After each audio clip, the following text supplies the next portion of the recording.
Japan had made rapid strides to industrialize after the Meiji Restoration of 1868, boosting its transportation and communication networks and revolutionizing its light industry by the turn of the century. The Meiji Restoration was a political event that restored practical imperial rule to Japan in 1868 under Emperor Meiji. When the Tokugawa shogun, meaning great general, who ruled Japan in the feudal period, lost his power and the emperor was restored to the supreme position.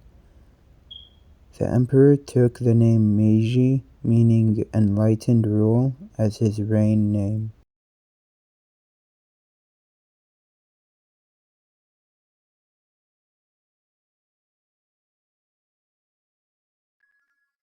Japan's industrialization and economic growth had four features of development that were distinct from other countries. Those features were the proto-industrial base, investment-led growth, total factor productivity growth, and dualism.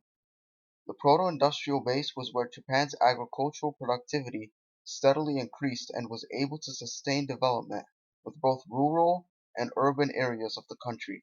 Investment-led growth was the major force that kept driving Japan, with both private and public sectors being invested. Total factor productivity growth was the most important as it maintained scale economies. Scale economies mainly existed because of geographic concentration and the output of individual companies. Dualism led to labor and capital markets emerging in Japan after the 1910s. There were contributions to overcome inequality and get rid of social bitterness that ravaged within Japan sometime after World War II.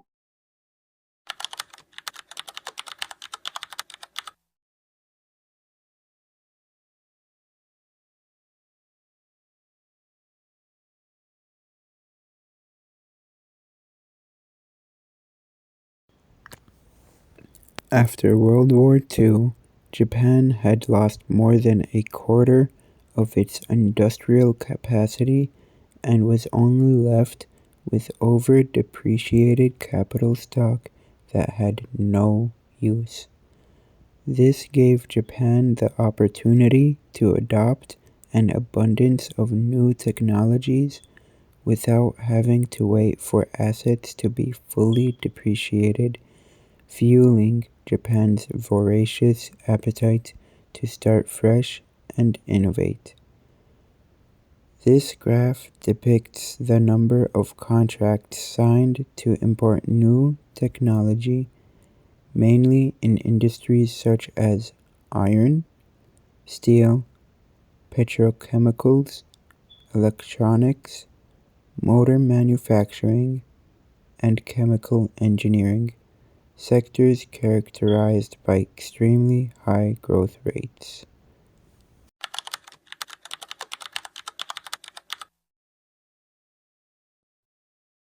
The Japanese concentrated their capital into investing in rapidly growing manufacturing industries in order to inform and implement any new technologies. In contrast, people in other countries were investing more in housing or other social overhead capital.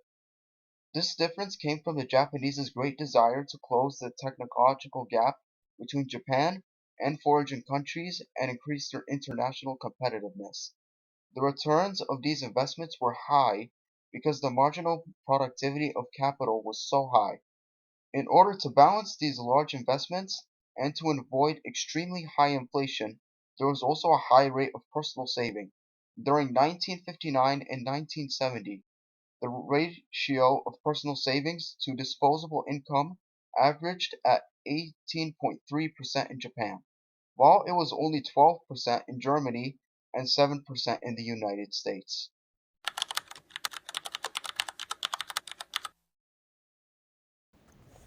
With the National Bureau of Economic Research estimating that it accounted for nearly 30% of the post-war Japanese growth, an increase in quantity and quality of labor also greatly contributed to Japan's success. As people returned from war, there was a large increase in labor, allowing for wages to rise less than labor productivity in the 1950s. Even in the 1960s, productivity kept pace with wage increases, giving firms the ability to be efficient and grow. Labor also moved from low productivity sectors such as agriculture and forestry to high productivity sectors such as aviation, automobile, and electronics.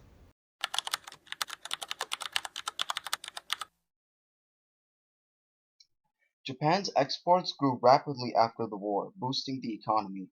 The government was able to lower the prices of exports, making them relatively cheaper than other countries by providing tax deductions for overseas sale expenditures and preferential loans.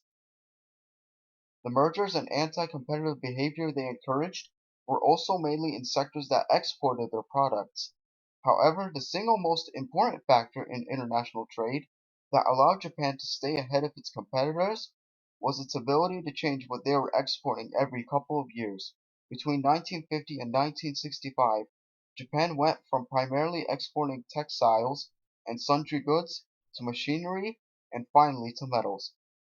Due to increased efficiency and corporations' ability to keep up with changes in the international trading stage, Japan was able to provide goods that were in the most demand, ex- increasing exports and thus real economic growth.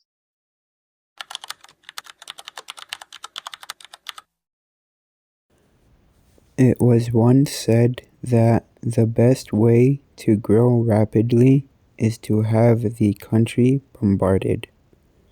Although it might sound strange to say, it does explain as to how quickly Japan maintained its economy after World War II. It started off with pretty much nothing at first, but the growth rate would drastically increase by the late 1930s. There were four factors that would play a role with this growth.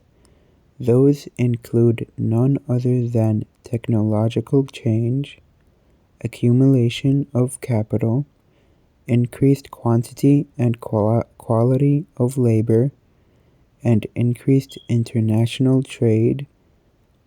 Even though it was only 77 years since the end of World War II, Japan was one of those countries that grew in a seriously quick matter of time, unlike countries like Britain or France that took a long time to recover from World War II in economic growth. In conclusion, Japan had an amazing economic recovery after World War II.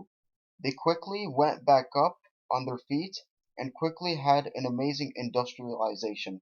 From zero to hero real quick.